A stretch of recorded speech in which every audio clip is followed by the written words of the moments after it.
Welcome back to this quiet space. Before we begin our journey into the past, please dim your lights and settle into a comfortable, safe place tonight. As the world outside grows still, we turn our gaze to a history that is often whispered. This is not a story of movie monsters today. Instead, we explore something far more haunting: the unintended consequences of human goodwill. We look at the rise and fall of the great Victorian-era asylums. To understand where it all went wrong, we must first understand the original promise. These massive structures were never intended to be places of dark misery. The word asylum itself means a place of refuge, a sanctuary, and a holy protection. It was meant to be a literal salvation for the broken soul. For centuries, the mentally ill were chained in basements or mocked in streets. The Victorian asylum was born from a desire to change that cruel reality forever. It was a monumental shift in thinking. Society decided that the suffering deserved beauty, fresh air, and a chance to heal away from the chaotic modern world. But as we will see, the path to tragedy is often paved with the best of intentions. Let us step back to the year 1840. In this early era, the philosophy was known as moral treatment. It was a radical idea that kindness, not medicine, was the key to curing madness. Patients were encouraged to garden, to walk in the meadows, and to engage in light labour that connected their troubled minds back to the natural world. There were no chains here, no whips or dark cells. The architecture itself was designed to soothe the senses and provide a sense of total dignity. They had communal meals and social evenings. Doctors and patients sat together, sharing stories and tea as equals in a grand, experimental family of healing. Men like William Tuke believed that the soul was never truly lost. If you treated a person with respect, their reason would eventually return to them. The food was better than what most working-class people could afford. For a brief moment in time, the asylum was the height of social progressiveness. It was a beautiful dream of a better society. But dreams are fragile when they meet the cold, hard reality of a rapidly changing industrial world. By the mid-19th century, the world outside was exploding. The Industrial Revolution was tearing apart the old ways of life and creating new kinds of stress. Cities were becoming overcrowded, filthy, and loud. The sheer pace of life was breaking people in ways that history had never seen before this era. With the rise of the city came a rise in those who could not cope. The asylums, once peaceful retreats, suddenly faced a tidal wave of arrivals. It wasn't just the mentally ill anymore. The state began to use these buildings as a convenient dumping ground for all of society's most difficult problems. They sent the elderly with dementia.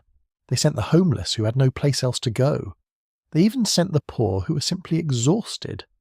Perhaps most tragic were the women. Wives who were deemed too rebellious or inconvenient by their husbands were often committed with very little legal recourse. The numbers were staggering. A hospital built for 500 people was suddenly forced to house 3,000. The system was reaching its absolute breaking point. As space ran out, the beautiful gardens were replaced by new, cheaply built wings. The high ceilings were lowered to fit more beds into every room. The dignity of the individual was the first casualty of this overcrowding. When you're just a number in a crowded ward, you lose your humanity.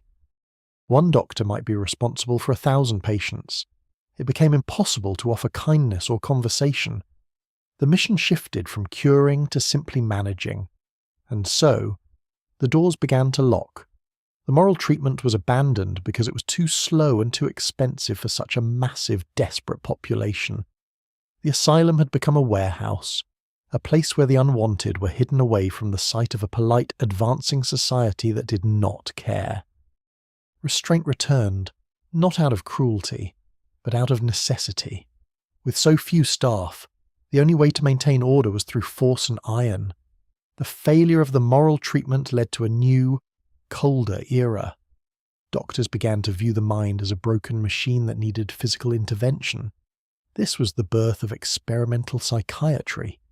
Without a real understanding of the brain, They tried anything that might shock the system back into balance. They believed that extreme nausea or dizziness could reboot the brain's humours. Patients were spun until they vomited, all in the name of scientific progress. Then there were the hydrotherapy treatments. If a patient was too excited, they were submerged in freezing water for hours until their body went limp. Others were scalded in hot baths. The goal was no longer to make the patient feel better, but to make them easier to manage for the staff. The doctors were kings in these domains. They had total power over the bodies of their patients, with no one to watch or hold them accountable. Hygiene was a luxury they could not afford. Disease spread through the crowded wards like fire, killing the weak and the strong without any distinction. Isolation became the ultimate punishment. To be left alone in a padded room for days is enough to break even the most stable of minds. Many who entered these doors never left. They were buried in mass graves, their names forgotten, their lives reduced to a single line in a book. By the end of the Victorian era, the dream of a sanctuary was dead. The buildings had become monuments to suffering and the limits of science. Today, these buildings stand as hollow shells. We look at them and see beauty in their decay, but we often forget the screams they once held. The ghosts of the past are not spirits, but lessons. They remind us that our treatment of the vulnerable is the true measure of our civilization. We must remember that these people were just like us. They had dreams, they had families, and they had the misfortune of falling ill at the wrong time. As you turn off your screen and return to your life, take a moment to appreciate the sanity and the freedom that you possess today. The boundary between us and them is thinner than we like to believe. It is often just a matter of luck and the time we live in. Thank you for spending this time in the shadows with me. May your sleep be peaceful and your heart be full of empathy and grace. Good night, and remember to look for the light, even in the darkest chapters of our shared human history. Rest well until we meet again soon. Let us return to the peak of the movement. At Hanwell, the atmosphere was once so different that visitors were amazed by the pervasive sense of peace.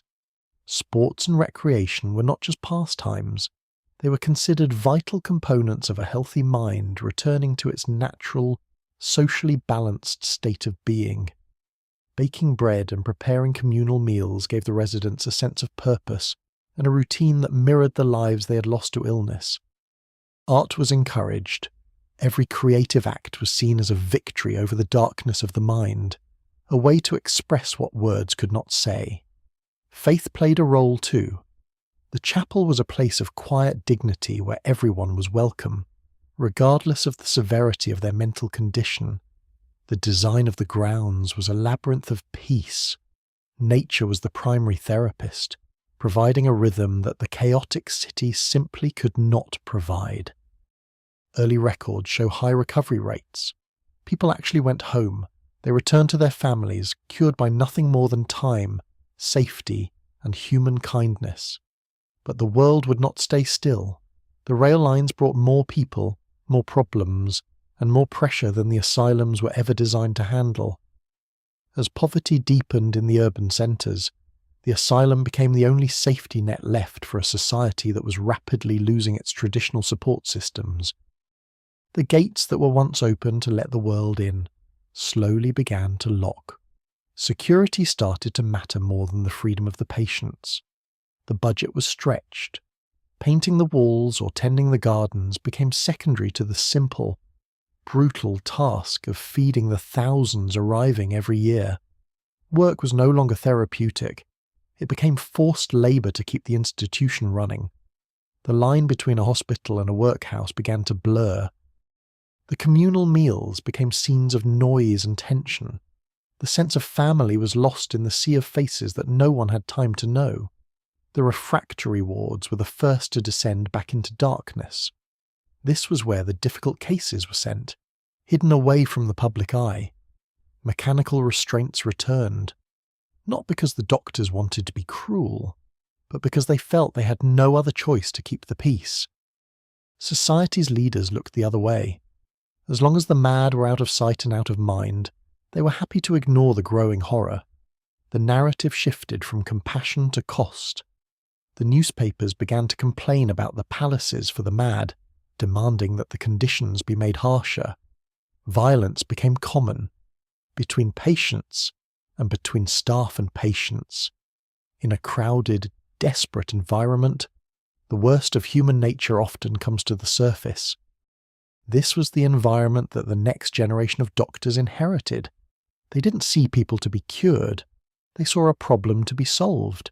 The era of biology as destiny began. They searched for the seed of madness in the brain, believing it was an inherited defect that could never change. The concept of hopeless cases was born. If you were deemed incurable, you were moved to the back wards to wait for the end of your life. For many, the asylum was no longer a temporary refuge, it was a life sentence, a place where you were forgotten by the world that once loved you. The silence of the wards was more terrifying than the noise. It was the silence of people who had given up on ever being heard or seen. Meals became a chore. The nutrition dropped as the numbers rose. Scurvy and other diseases of malnutrition began to appear in the reports of the inspectors. Death was a constant visitor, not just from old age, but from the simple, grinding weight of living in a place that had lost its soul completely. Time lost all meaning inside these walls. One day was the same as the next, an endless cycle of grey halls and the same faces of despair. The surrounding community began to fear the building. Tales of what happened inside grew into urban legends, further isolating the patients from the rest of humanity. Children were sometimes born here, and children were sometimes sent here. The innocence of youth was often swallowed by the massive machine of the Victorian asylum. Medical ethics were different then. Without oversight, the urge to experiment became stronger than the urge to heal the suffering people in their care. The story of the Victorian asylum is a tragedy in 3 acts: the beautiful dream, the crushing reality, and the final, long descent into the dark. It is a reminder of how quickly we can lose our humanity when we treat people as numbers or as problems to be hidden away from us.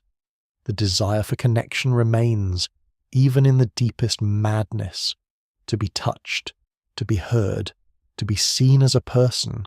These are universal human needs. We cannot change what happened in the 19th century, but we can choose to remember the people who suffered in silence behind those great stone walls. Hope is a resilient thing. Even in the worst places, people found ways to help each other, to share a kind word or a hidden smile. Memory is the only way we can give back the dignity that was stolen from them. By telling their story, we acknowledge that their lives had meaning.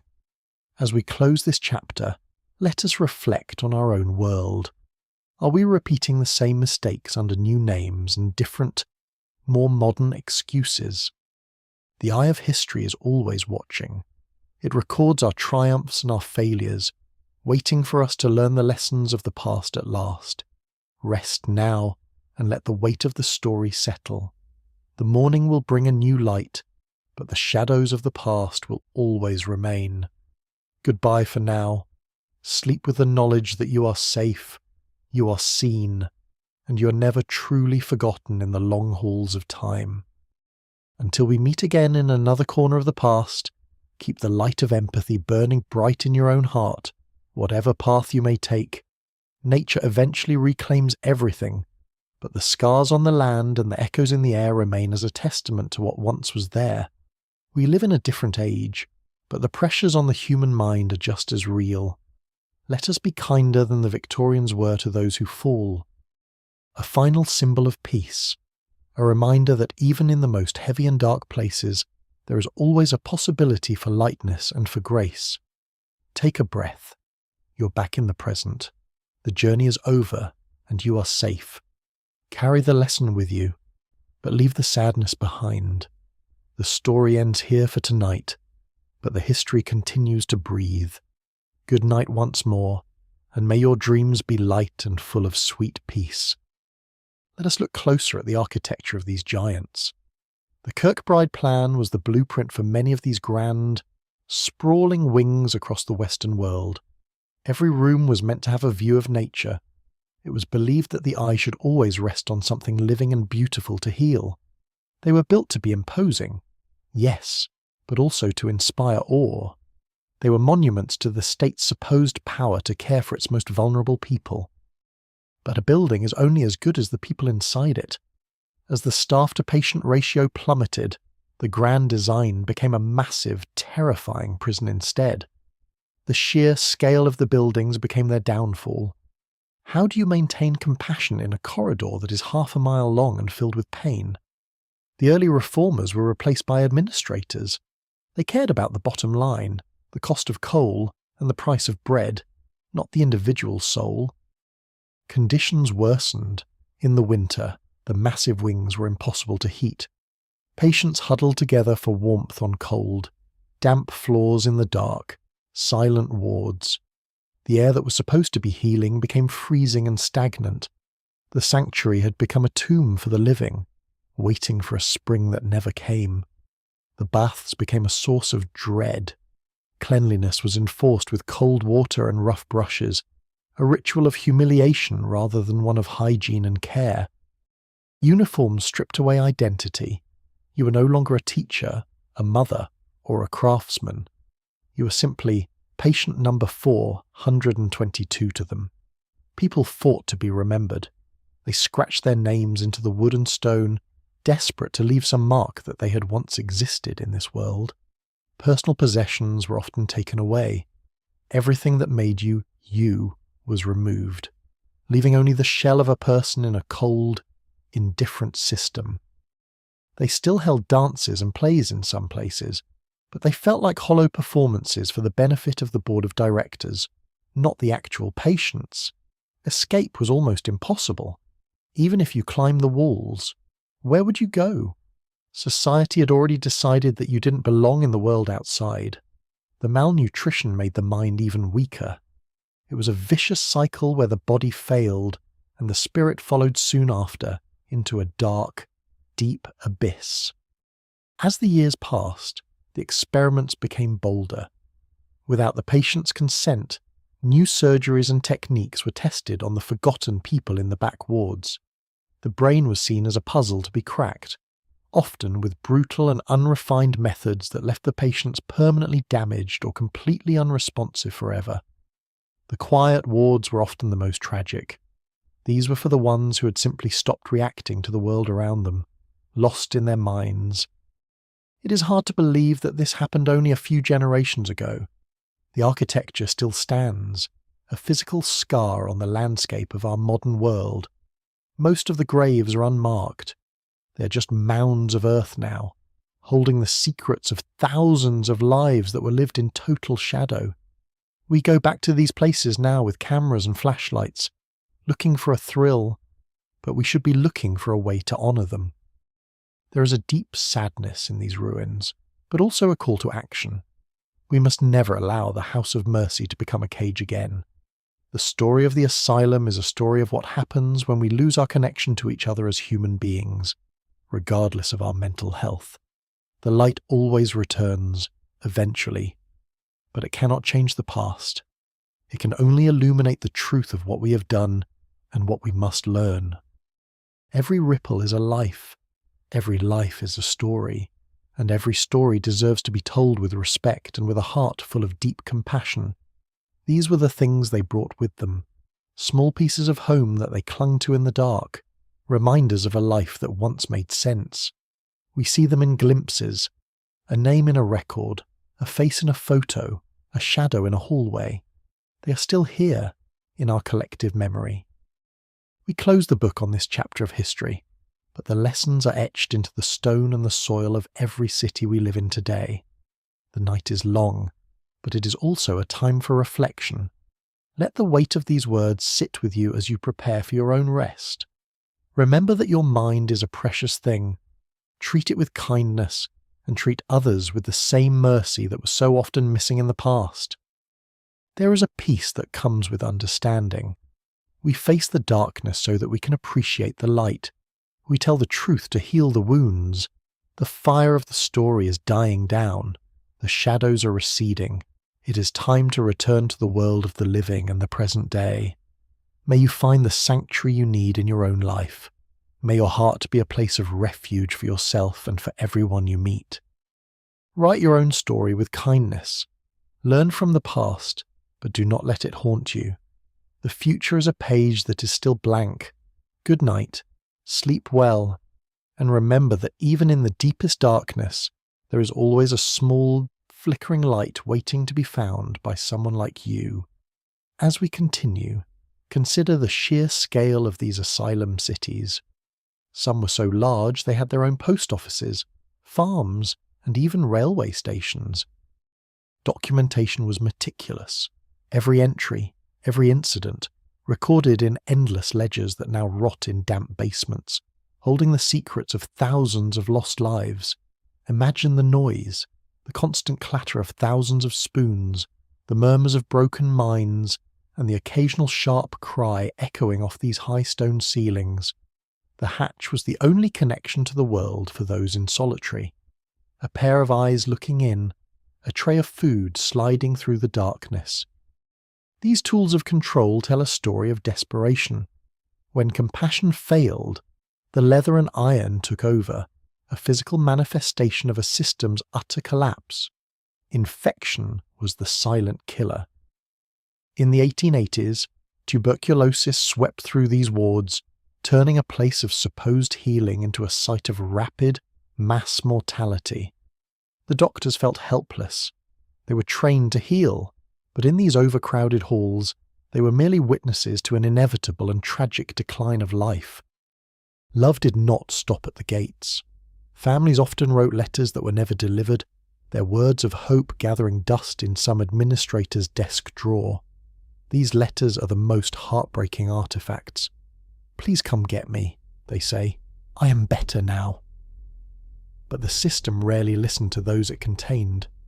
Winter was a time of survival. The cold seeped into the bones of the architecture, making the grand halls feel like ice boxes for the forgotten souls. Exercise was mandated, but it often looked like a prison march, around and around the yard, under the watchful eyes of guards who were barely trained.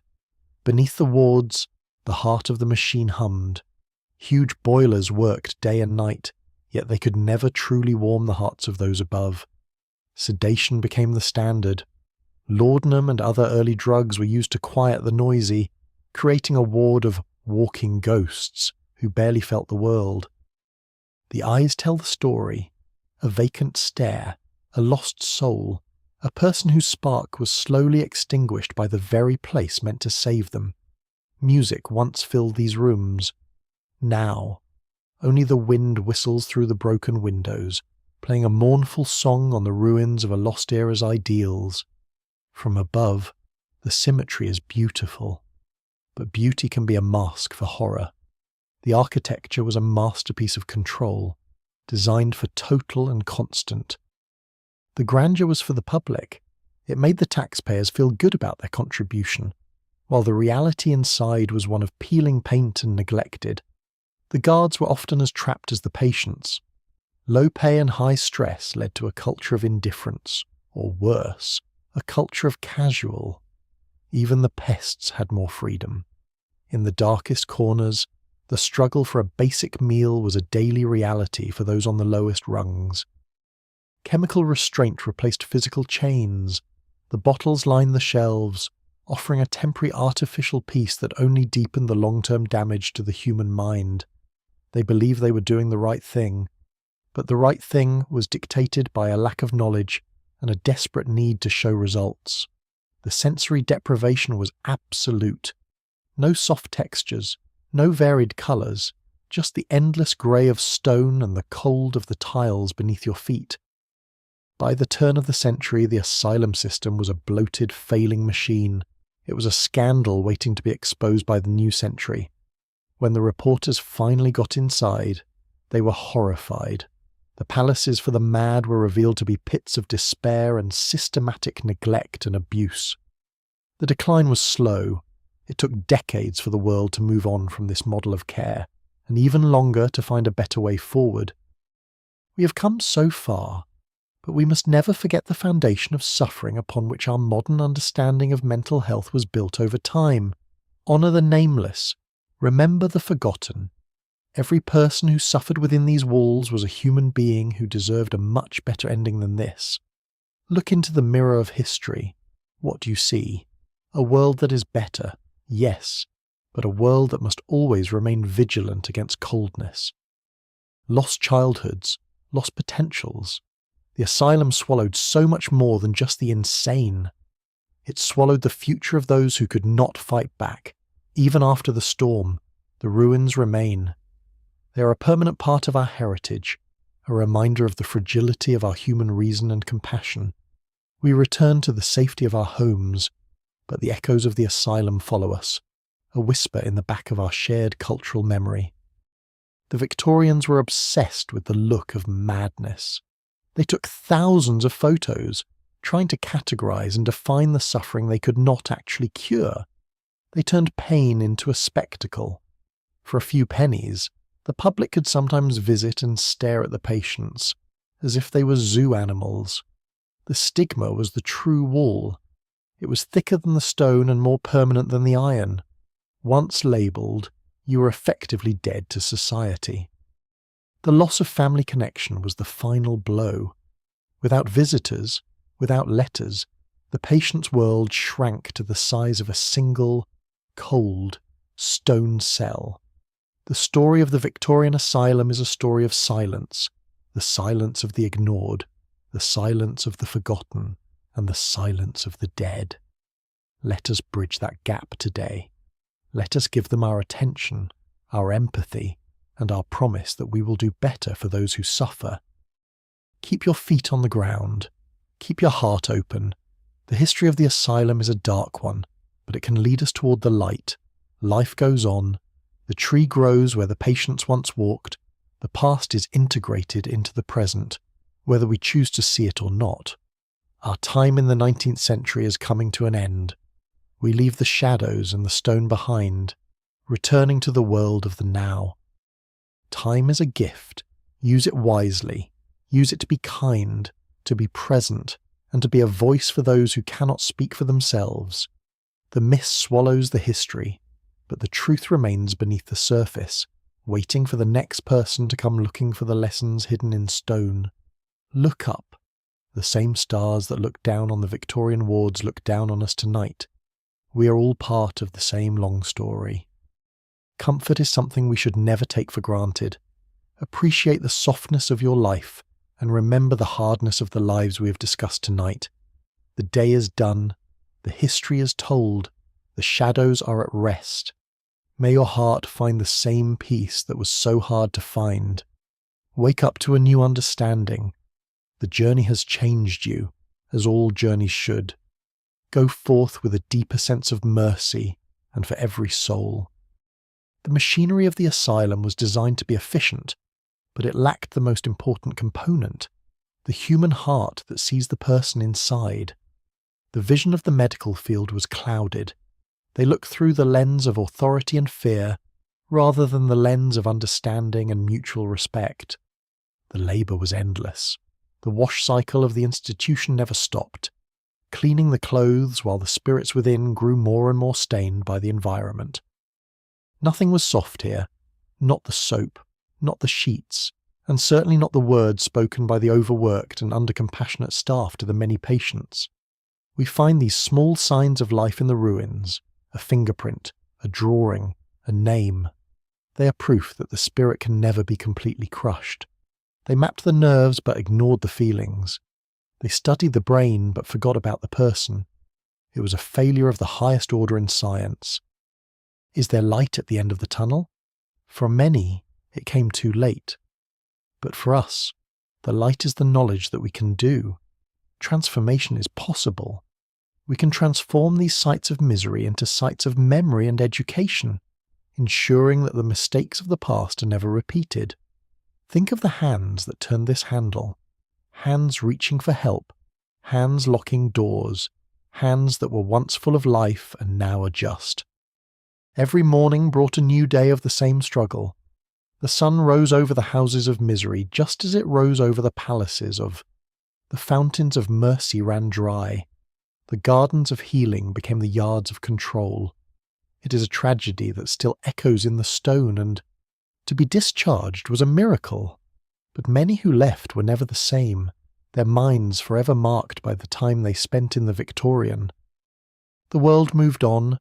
The carriages were replaced by cars, the gas lamps by electric bulbs, but the scars of the asylum system took longer to heal. The records remain. They are the only voice the patients have left. Let us listen to them with the respect and the gravity that they deserve. The key to the future is the understanding of the past.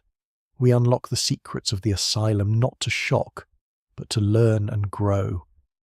The story is done. The smoke remains. A faint smell of history in the air of your room. Rest now, and let the lessons sink in. Good night. May your heart be light. May your mind be clear. And may you always find the compassion you need in this often very difficult world.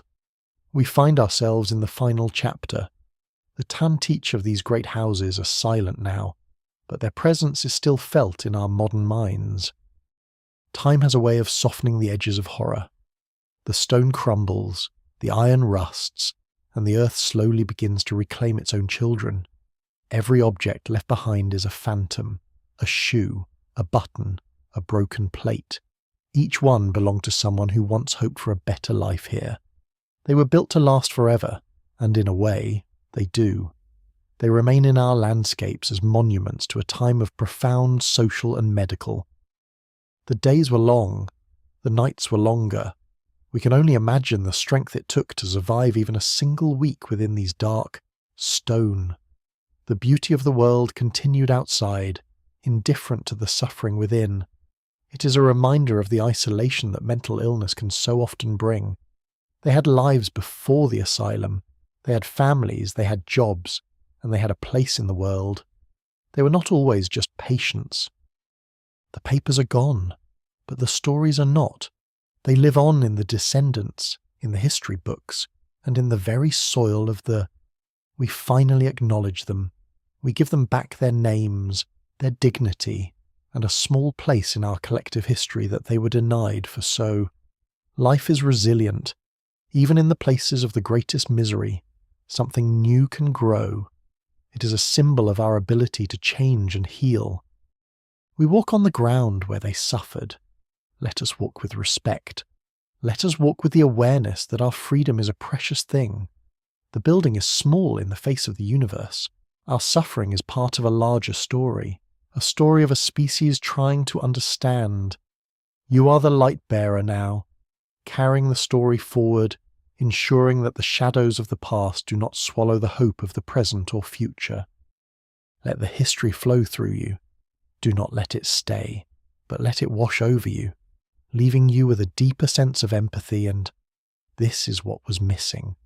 The simple joy of connection, the ability to be heard and seen as a person among other people in the world. The answer is always compassion. It is the only thing that could have saved the Victorian asylum, and it is the only thing that can save. We reach the end of our time together tonight. The journey through the Victorian houses of misery is over, and we return to our own lives. The echoes are fading, the shadows are long, the history is written. What we do with it now is entirely up to us in this world. We look forward, but we do not forget. We build a better world by remembering the failures of the one that came before us today. The story is finished. The light is out. The silence is yours to keep. May it be a peaceful and a healing silence for you.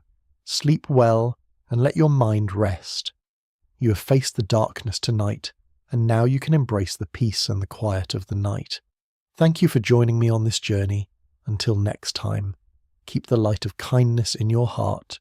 Good night, and sweet dreams to you. They too were part of the system. Some were kind, some were cruel, but all were caught in a machine that eventually outgrew its own humanity. The power of the key was absolute. To be the one who held the lock was to hold the very life and breath of another human. The poverty of the soul mirrored the poverty of the place. When everything is stripped away, what remains is the raw, fragile core of the human. Medicine was in its infancy, stumbling in the dark. They sought answers in bottles and knives, often missing the simple power of a kind human. The asylum was a world unto itself. Once you entered, the rules of the normal world no longer applied to you. You were in a... Fear was a constant companion. The fear of never leaving, the fear of the treatments, and the fear of being completely forgotten by the world outside. The loneliness was a physical weight. Even in a building filled with thousands, you could be the most alone person in the entire world. That the system collapsed under its own weight. The grand refugees became unsustainable, their failures too large for the world to continue to ignore any longer. We offer these small tokens of memory, a way to say, "We see you now," a way to honour the lives that were spent in the... We have learned so much. The journey from moral treatment to modern psychiatry has been a long and difficult one, filled with many painful lessons. The dream of the asylum was a good one. It just took us a century to figure out how to make it a real reality, for knowledge is the greatest offence against cruelty. The more we understand the mind, the more we can treat it with the grace and the mercy. The history is silent now. The stories are told. The ghosts are at rest. We leave the Victorian asylum in the past, we're at now. Our journey is complete. The night is yours. Carry the empathy you have felt tonight into the world tomorrow, and be a light for others. Good night. May you sleep in the knowledge that the darkness is behind you, and the light of understanding is always within your reach in this.